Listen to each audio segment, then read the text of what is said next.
ہمارے چینل میں خوش آمدید۔ تو چلیے شروع کرتے ہیں آج کی کہانی۔ میرا نام ردا ہے۔ میں سندھ کے ایک اندرونی گاؤں میں رہتی ہوں۔ ہمارے ہاں بہت سی بنیادی سہولیات میسر نہیں ہیں، مگر پھر بھی زندگی کی گاڑی کسی نہ کسی طرح سے چل ہی رہی ہے۔ یہاں پر لوگ زیادہ تر کھیتی باڑی کر کے اپنا گزر بسر کرتے ہیں۔ تعلیم کا بے حد فقدان ہے۔ میں ان چند خوش نصیب لڑکیوں میں سے تھی جو تھوڑی بہت پڑھی لکھی ہیں۔ ہم ٹوٹل 3 بہن بھائی ہیں۔ بڑی بہن کی شادی بہت ہی کم عمری میں کر دی گئی تھی، جیسے کہ ہمارے ہاں رواج ہے، لڑکیوں کی بہت ہی کم عمری میں شادی کر دی جاتی ہے۔ یہ بھی نہیں دیکھا جاتا کہ سامنے والا شخص کیسا ہے۔ میری بہن کی شادی جس شخص سے کی گئی تھی وہ اس سے آدھی عمر کا تھا، مگر در حقیقت عمر کا مسئلہ نہیں تھا۔ اصل مسئلہ یہ تھا کہ وہ ایک نمبر کا نکھٹو تھا۔ بہن کو مارتا بھی تھا اور اس سے کام بھی سارے کرواتا تھا۔ گھر کے کام کے ساتھ ساتھ بہن کھیتی باڑی بھی کرتی تھی، اور جو بھی وہ کماتی تھی اس کا شوہر اس سے چھین لیتا تھا۔ یہ سب دیکھ کر شادی سے میرا دل ہی اٹھ گیا تھا۔ دل کرتا تھا یہاں سے کہیں دور بھاگ جاؤں، کیونکہ یہاں پر وڈیرا سسٹم چلتا تھا اور انہی لوگوں کا راج ہوتا تھا جن کے پاس طاقت ہوتی تھی۔ ہم بیچارے غریب کمہار لوگ تھے، ہماری کوئی نہیں سنتا تھا، بس ہمارے اوپر ظلم ڈھائے جاتے تھے۔ شہر سے دور اس گاؤں کے اندر زندگی کتنی مشکل تھی یہ کوئی اندازہ بھی نہیں لگا سکتا تھا۔ ہم سانس بھی اپنی مرضی سے نہیں لے سکتے تھے۔ یہاں پر جو زمیندار کہتے تھے وہی ہوتا تھا، اور ان کا حکم ماننا سب پر فرض تھا۔ مگر مجھے یہ سب چیزیں بہت بری لگتی تھیں۔ کس طرح سے لوگ ان کی سالوں سے غلامی کرتے آ رہے تھے۔ کبھی کسی نے آواز نہیں اٹھائی، اور اگر کسی نے اٹھانی بھی چاہی تو اس کی آواز کو دبا دیا جاتا تھا۔ میں ان سب سے بے حد تنگ آ چکی تھی، کیونکہ میرے لیے زندگی کسی قید کا نام نہیں تھی۔ میں چاہتی تھی کہ ہر کوئی اپنی زندگی اپنی مرضی سے جیے، اور ہر کسی کو اپنی زندگی اپنی مرضی سے جینے کا حق بھی تھا، لیکن یہاں پر یہ حق ان سے چھین لیے گئے تھے۔ ان سب سے دل برداشتہ ہو کر میں نے اپنا دھیان کتابوں میں لگانا شروع کر دیا۔ زیادہ پڑھائی تو نہیں کر پائی، لیکن جتنا بھی پڑھا ان سب نے مجھے شعور دیا اور عقل دی۔ میں غلط کو غلط کہتی تھی اور صحیح کو صحیح۔ میرا ضمیر مطمئن تھا کہ کم از کم میں اتنا تو کر ہی سکتی ہوں۔ مجھے ایک اچھی رائٹر بننے کا بہت ہی زیادہ شوق تھا۔ اکثر ہی اپنے دکھ درد کو میں کاغذوں کے پنوں پر اتارتی رہتی تھی۔ سمجھ نہیں آتا تھا کہ لوگوں کی اس جہالت کو کس سے بانٹوں، کس سے کہوں، اسی لیے خاموشی سے لفظوں کو کاغذوں پر اتارتی رہتی تھی۔ ایک دن میں یوں ہی شام کو چھت پر بیٹھی کچھ لکھ رہی تھی، تبھی مجھے اپنے قریب کسی کی آہٹ سی محسوس ہوئی۔ نہ جانے کون تھا۔ میں نے مڑ کر دیکھنا چاہا، لیکن مجھے آس پاس کوئی نہیں دکھا، مگر کسی کے ہونے کا احساس مجھے بہت ہی شدت سے ہو رہا تھا۔ مجھے لگا شاید میرا وہم ہو، کیونکہ میں سوچتی بھی بہت زیادہ تھی، اور اکثر میری اماں کہتی تھی تم اتنا سوچتی ہو، مجھے ڈر ہے کہ تم کسی دن پاگل نہ ہو جاؤ۔ ابھی اماں کی مجھے یہ بات یاد آئی تو میں ایک دم ہنس اٹھی۔ شاید میں واقعی میں پاگل ہو چکی تھی، مگر میرا یہ پاگل پن نہیں تھا۔ مجھے دوبارہ کسی کے ہونے کا احساس محسوس ہوا۔ نہ جانے کون تھا۔ میں نے نظر اٹھا کر دور آسمان پر دیکھا۔ شام کے سائے آہستہ آہستہ پھیلنا شروع ہو گئے تھے۔ مغرب کا وقت ہونے والا تھا۔ اماں مجھے سختی سے منع کرتی تھیں کہ اس وقت کھلے آسمان تلے نہیں بیٹھا کرو، مگر میں اکثر ان کی اس بات کو نظر انداز کر دیتی تھی، اور ابھی ان کی یہ بات یاد آئی تو خوف کی ایک لہر میرے اندر دوڑ گئی، یوں جیسے وہ صحیح کہتی ہوں کہ اس وقت باہر نہیں نکلنا چاہیے۔ میں نے جلدی جلدی اپنا قلم اور کاغذ سمیٹا اور بھاگی نیچے چلی آئی۔ نہ جانے کیا ہوا تھا کہ مجھے ایک خوف نے اپنے حصار میں لے لیا تھا۔ نیچے آ کر اماں کے ساتھ کام میں ہاتھ بٹانے لگی، کیونکہ اماں بھی کھیتی باڑی کا کام کرتی تھیں اور ساتھ میں گھر بھی دیکھتی تھیں، تو میں کوشش کرتی تھی ان کے بوجھ کو کم کرنے کی۔ آج تک اماں نے مجھے کبھی کھیت میں کام کرنے کی اجازت نہیں دی تھی، کیونکہ وہ نہیں چاہتی تھی کہ میں کبھی بھی کسی بھی زمیندار کی نظروں میں نہ آؤں، کیونکہ ان کی نظریں بہت ہی خراب تھیں۔ انہیں جو ایک بار پسند آ جائے وہ اسے ایک دن کے لیے اپنے پاس لے جاتے تھے، پھر اس لڑکی کی زندگی ہمیشہ کے لیے خراب ہو جاتی تھی۔ نہ جانے کتنی لڑکیوں کی زندگی انہوں نے اس طرح سے تباہ کی تھی۔ مجھے نفرت تھی اس سسٹم سے، ان لوگوں سے، ان کے اصولوں سے۔ اس لیے اماں کے کہنے پر میں نے بے حد احتیاط کرتی تھی رات کے کھانے کا وقت ہونے والا تھا۔ ابا بھی آنے والے تھے۔ ابا زمیندار کی حویلی میں کام کرتے تھے، ان کے خاص ملازم تھے، ان کے بہت سارے رازوں کو جانتے تھے۔ میرا ایک بھائی تھا جو کہ ہم سب سے بڑا تھا۔ ابا نے اسے بہت سال پہلے ہی شہر بھجوا دیا تھا۔ وہیں پر پڑھ لکھ کر اس نے اپنی فیملی بنا لی تھی، کیونکہ ہم نہیں چاہتے تھے کہ کبھی بھی کسی بھی وجہ سے ہمارے بھائی کو یہاں پر کوئی بھی نقصان پہنچے، اور ابا ایسا ہرگز نہیں چاہتے تھے کہ بھائی کو ان کی طرح ہی حویلی میں زمینداروں کے ملازم بن کر کام کرنا پڑے۔ اسی لیے انہوں نے اسے پڑھنے لکھنے کے لیے شہر بھیج دیا اور اسے تاکید کی کہ وہیں پر اپنی نئی زندگی شروع کرے۔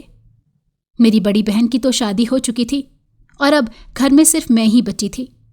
اماں میری بھی جلد شادی کرنا چاہتی تھیں، لیکن ابا کا کہنا تھا کہ میں اس کی شادی یہاں گاؤں میں نہیں کروں گا۔ میں نہیں چاہتا کہ میری بڑی بیٹی کی طرح اس کی زندگی بھی خراب ہو۔ ابا ایک الگ ہی سوچ کے مالک تھے، ورنہ یہاں پر سب کی غلامانہ سوچ رہی تھی۔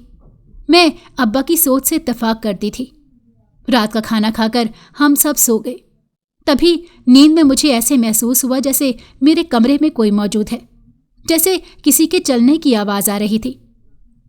میں نے اٹھ کر دیکھا تو وہاں پر کوئی بھی نہیں تھا۔ میں واپس لیٹ گئی، لیکن اب مجھے یقین ہو چلا تھا کہ جو احساس ہے یہ کوئی جھوٹ نہیں بلکہ یہ سچ ہے۔ ضرور کچھ نہ کچھ ہے جو میرے ارد گرد موجود ہے، کوئی تو ہے جو مجھ سے بات کرنا چاہتا ہے۔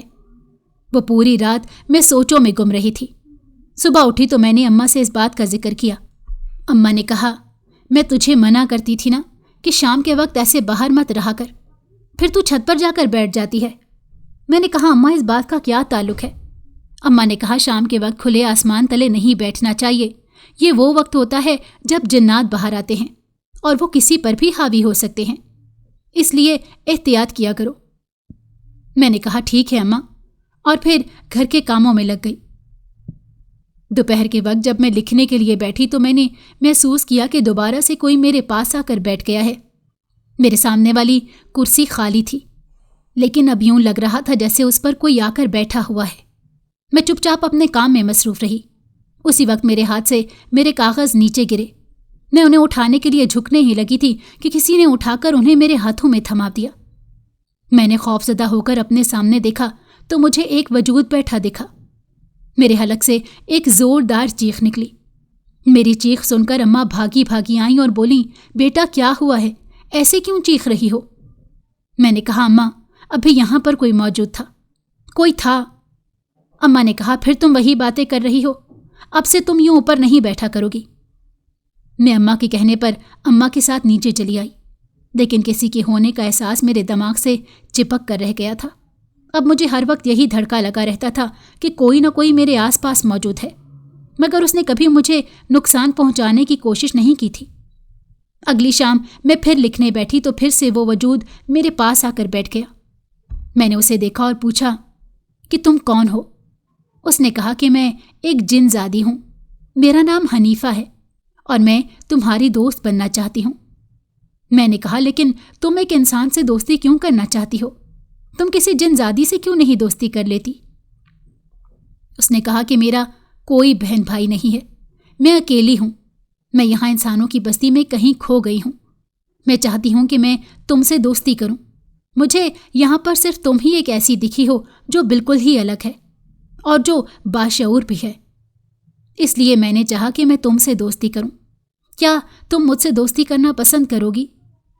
اس کے کہنے پر میں نے چند پل اس کی طرف دیکھتے رہنے کے بعد ہاں کر دی۔ میں بھی اکیلی تھی، مجھے بھی کسی دوست کی ضرورت تھی اور وہ مجھے سمجھتی تھی۔ اب مجھے اسے کسی قسم کا خوف نہیں آ رہا تھا، کیونکہ اس نے مجھے یقین دلایا تھا کہ وہ کوئی بری جن زادی نہیں ہے، اس لیے مجھے اس سے ڈرنے کی کوئی ضرورت نہیں ہے۔ اب ہم ایک اچھے دوست بن گئے تھے۔ اماں کو میں نے اس بارے میں کچھ نہیں بتایا تھا کیونکہ وہ جن زادی نہیں چاہتی تھی کہ میں کسی کو بھی اس کے بارے میں بتاؤں، اور میں بھی یہی چاہتی تھی کہ کسی کو اس کے بارے میں کچھ بھی پتہ نہ چلے، ورنہ ہو سکتا تھا کہ اماں مجھے اس سے دوستی کرنے سے روک دیتی۔ وہ جن زادی روزانہ مجھ سے ملنے کے لیے آ جاتی تھی۔ ہم دونوں مل کر ڈھیر ساری باتیں کرتے اور کچھ نہ کچھ لکھتے رہتے تھے۔ اسے بھی پڑھنے لکھنے کا بہت زیادہ شوق تھا اور وہ تھوڑا بہت پڑھنا لکھنا جانتی بھی تھی۔ ہمارا وقت اچھا گزر جاتا تھا۔ اب میں زیادہ تر چھت پر ہی رہتی تھی